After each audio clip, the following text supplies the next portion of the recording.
Nandito yung mga operatives ng ng ICC. ICC, nasa opisina daw po ni Majority. Hindi, sa opisina ni si Speaker. Oo.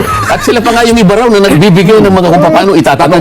Nabasa ko yung column ni Bobby Tiglao. Opo. Habang ginaganap pala yung Quackcom na yan, nandito yung mga operatives ng ICC. Kaya nga, gusto ko nga tanong bakit po, alimbawa kung nandun ako. Kaya nga sabi ko sa iyo, maghahalo ang tinalupang kung nandun ako eh. Ano pong dahilan bakit nandito si dating Congressman Nery Colmenares? Ano naman ang personality? Ito pa walang pagmamaliit sa aking mga dating kasama sa Congress. Bakit naman siya yung nagpaliwanag? Bakit hindi nagpaliwanag kung sino yung authority doon? Di ba? Opo. Ano pong dahilan ba't nandito yung dating Senadora Layo de Lima? Bakit po yung seating arrangement ay ganito po ang ginawa ninyo? Pinagtabi-tabi nila? Bakit tinabi po nyo si Pangulong Duterte kay De Lima? Opo. Kay hindi niya makilala kung sino eh. Bago na At pagkatapos, tinabi mo dito pa lang meron na pong dito pa lang may plano na po kayo panghiya dito. Totoo yun. Di ba? Alam po ninyo yung gagawin nyo, pinlano po nyo ito eh. Pati sa sitting arrangement. Baka akala ninyo hindi lantad sa lahat ng tao ito lahat. Kaya natin pinapaliwanag, doon pa lamang sa sitting arrangement, meron na po kayong plano. Totoo. At pagkatapos, ito, pati yung order ng kung paano ang tanong. Ito muna mga pagkatapos, huli na yung yung pambubuisit na lang nung senador. O siyempre, hapong-hapo na yung Pangulo eh. Ikaw ba naman na nakaupo ka rin ng mahigit na 10 oras? Alas Diba? At tapos nung bandang huli na, siguro hapunan pa rin, tsaka nga yung pinrubok nito. Kaya may plano eh. O ngayon, tsaka mo ibibigay niyo yung transcript. Tatanggapin ng ICC. Bahala kayo sa buhay niyo. Yung punto na yun bang mga di umano, na pag-amin daw ng dating Pangulong Duterte ay magagamit ba ito para dalhin sa ICC at para siya po ay ilitisin? Yung sinabi niya na may sinakay siya sa helicopter. Ipagpalagay mo na ibibigay nila sa ICC. Kung i-assume natin ang ICC ay talagang inutil na, then, Huwag naman sana. sa nakita niya sa lantad na pagproseso ng mga bagay na ito, nakakaawa, wala palang due process. Tatanggapin mo? Kung talagang ikaw kung yung mga hostisya, mga ilan ba yung justices ng ICC? Wala na. Palagay ko mga 35 yan. Marami pala yan, Palagay ko yan, mga aral na aral yan. Palagay ko, nakita naman nila siguro. At ang aking palagay, may nagsabi sa akin, nabasa ko yung column ni Bobby Tiglao. Opo. Habang ginaganap pala yung Quackcom na yan, nandito yung mga operatives ng ICC. ICC, nasa opisina daw po ni Majority. Hindi, sa opisina ni si Speaker. Oo. At sila pa nga yung iba raw na nagbibigay ng mga kung paano itatanong. Ngayon, kung nandito sila, nakita nila, nalantad sa kanila ang kakulangan ng due process, at kung tatanggapin nila yung transcript na ginawa, na ngayon pa lang sasabihin ko na mga inutil din sila. Nako. Paano mo tatanggapin ang isang proseso na walang depensa walang kadepensa, pinagtatanong mo, pero siya wala siyang karapatang magtanong doon sa mga taong nag-a-accuse sa kanya. Ito basic ito eh. Sa lahat ng panig ng daigdig, maliban lang siguro sa mga bansang komunista siguro.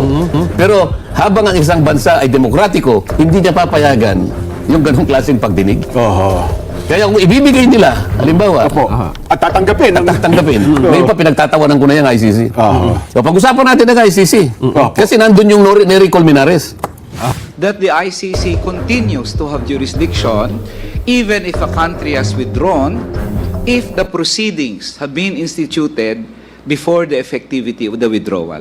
Nandun ba? Anong connection naman at ba't nandun yun? Bakit naman, sa dami ng taong dapat itapos, sabi ko nga, dapat ang pinatawag ang Solicitor General, o kaya kahit na sinong Chief of Police, nung panahon, o Superintendent, panahon ni Pangulong Duterte, o tinawag ng DOJ Secretary, bakit naman nandun ang Nery Colmenares? Oo nga po, kasama sa mga inimbitahan. Ayaw ko kung wala naman natin nag-motion kung nasa inimbitahan. Kaya nga, gusto kong tanong ngayon, bakit po, alimbawa, kung nandun ako, kaya nga sabi ko sa iyo, maghahalo ang tinalupang kung nandun ako eh.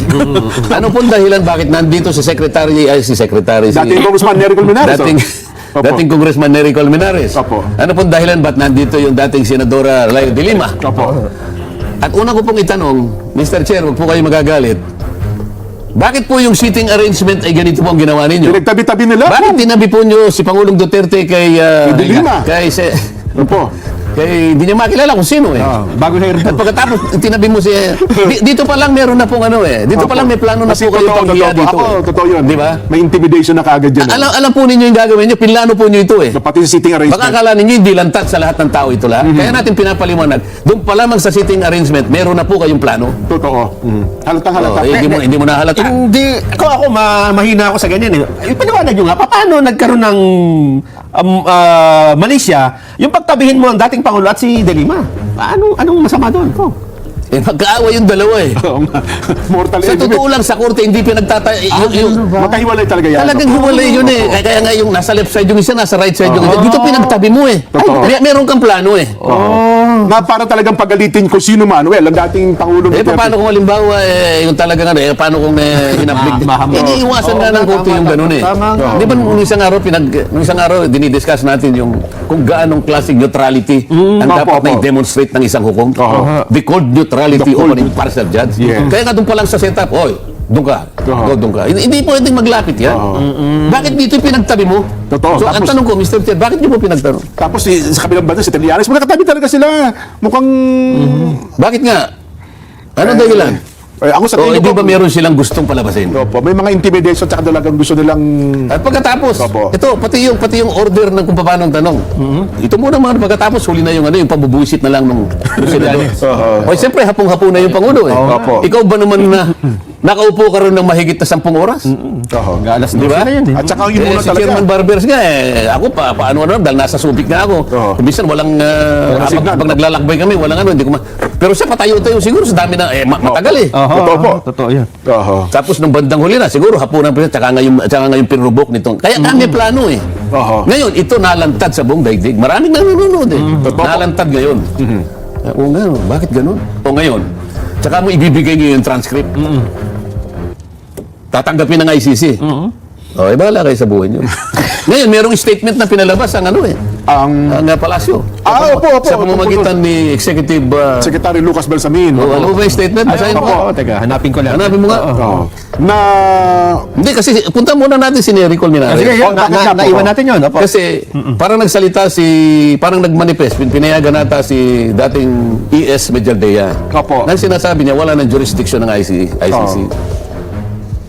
May nagtanong ngayon sa party ng mga congressmen, pinagsalita ngayon ang Nery Colmenares. Si ata, si Manuel Kong. Ha? Ang nag-lead question kayo. Hindi si Manuel. ba? Hindi. Ano naman ang personality? Ito pa walang pagmamaliit sa aking mga dating kasama sa Congress. Bakit naman siya yung nagpaliwanag? Bakit hindi nagpaliwanag kung sino yung authority doon? Di ba? Na yun daw naman ay dissenting opinion lang, yung rule daw ng majority, meron pa rin daw jurisdiction ang ICC. Ang tanong, anong authority nung Nery Colmenares? Oo nga, tagpo na yun. Di ba? Yes. Kaya ang gusto ko sana, nandun yung Solicitor General. Para... Sapagkat ang Solicitor General, yan po yung abogado ng gobyerno. gobyerno. So, nung panahon ni Pangulong Duterte, sino ang Solicitor General? Si Kalida, kung tama. Hindi dapat Kalida. tinawag siya na si dating Solicitor General Kalida. Jose Kalida. Oho. Kahit pa paano, doon makikita mo, may magtatanggol sa panig ng Pangulo. Oho. Magiging balanse ngayon at magkakaroon siguro ng due process. Nako. Ito po ang statement ng Executive Secretary Lucas Bersamin. If the former president desires to surrender himself to the jurisdiction of the ICC, the government will neither object to it nor move to block the fulfillment of his desire. But if the ICC refers the process to Yung muna interpone... isang paragraph. Yung unang paragraph Ayan po. muna. If the former president desires to surrender himself to the jurisdiction of the ICC, the government will neither object to it nor move to block the fulfillment of his So, desire. alam mo yung mali dyan. Opo. Meron ng presumption na meron jurisdiction ng ICC. O maring hindi nila inaral kung totoong may jurisdiction ng ICC. Dito sa yan, first paragraph na yun, lumilitaw. Hindi ko rin mabasa, mali. Ito, pero, Yan. Ito yung malaki. Yan. puro if yan, ha? Ibig sabihin, if the former president desires to surrender himself to the jurisdiction of the ICC. So dito may presumption na ang ICC may jurisdiction. Pero sa totoo lang, wala nang jurisdiction eh. Kung hindi ko nagkakamali, discuss natin ito noon eh. Yes po. Nag-withdraw ang ating bansa Sa Rome Statute. sa Rome Statute. 2019. Opo. Okay. Magkakaroon ng visa yung withdrawal after 1 year. Ito yung requirement eh. Ibig sabihin, 2020 ka dapat maghintay ka. Kasi pag nag-withdraw ka, hindi ka agad tatanggapin yun kasi maaaring kaya ka nag-withdraw dahil meron kang tinatakpan, di ba? So para merong due process talaga, magte-take effect ang withdrawal mo after 1 year. After 1 year, okay? Oh. Dapat sana ang ginawa niyang prosecutor ng ICC na yan, may pagka-inutil din yan dyan eh. Ano? Paano? Dapat ang ginawa niya, habang meron pang jurisdiction, Yung 1 year, hindi niya dapat pinayagan Na na, mawala yung 1 year na plaso na yon. Nakapag-file na siya. Ayun. Kagaya ng nangyari, kasi ang ginamit ng ICC doon sa majority decision, magtataka ka eh. Ayaw nilang gamitin yung parang Article 127 yun eh. Ang pinag-uusapan kasi doon, pag nag-withdraw ka, after 1 year, wala na. Opo. Ang ginamit niya ay yung nakalimutan ko yung yung the law on treaties ito eh. Bakit yun ang gagamitin mo? General law yun eh. Yung ICC, yung Rome Statute is a special law. Opo. Alam mo, sa mga abogado, pag naglaban yung dalawang batas, ang palaging magpiprevail yung special law over the general law. Oho. Parang Vienna Convention on the Law of Treaties. Okay. Yun ang ginamit niya. General law eh. General, Oh, lehis generalis, sabi niya. Yung lehis specialist. Special law will always prevail over a general law. Pagkatapos, ang ginamit pa ng yung Burundi. Yung daw Burundi, Opo. nakapag-file, pero hindi, anong tawag doon? Hindi, nakapag-ano pa rin, nakapag-ano ng jurisdiction. Kasi 2 araw bago mag-lapse, nakapag-file ang Burundi. Ayun. Hindi kagaya natin. Nakahabol, Nakahabol siya, 2 araw na lang, maglalapse na yung ano. Ayun. oho. Jurisdiction. O kaya mali siya eh. Ngayon, yun namang yung prosecutor, ano pangalan? Yung Kiram. Opo. Tagal na. Yung prosecutor na yun, Opo. nakakalimutan niya, nung siya ay mag-motion for authorization, 2 taon at kalahati na nakakaraan, wala nang visa. Lapse na. Lapse na. Expired na. Oo. Ngayon, sa jurisdiction ng ICC Gen, 3 jurisdictional contacts ang kailangan mong masatisfy. Oho. Yung temporal jurisdiction, material, tapos mamili ka isa sa 2, either personal or territorial. Yung personal at saka yung yung personal meron, material meron. Ang problema, yung temporal jurisdiction doon siya sasabit. Oho. Kaya ako, sa palagay ko at kailangan pagdibatihin ito, wala jurisdiction ng ICC. Dito sa ginawa ng statement na to, ang presumption meron kagad ICC. Kaya palagay ko alam ni Pangulong Duterte, bakit naman ako papayag na magkakuha ng jurisdiction ng over my person? Oho. Mario Josep naman. Ay, naku.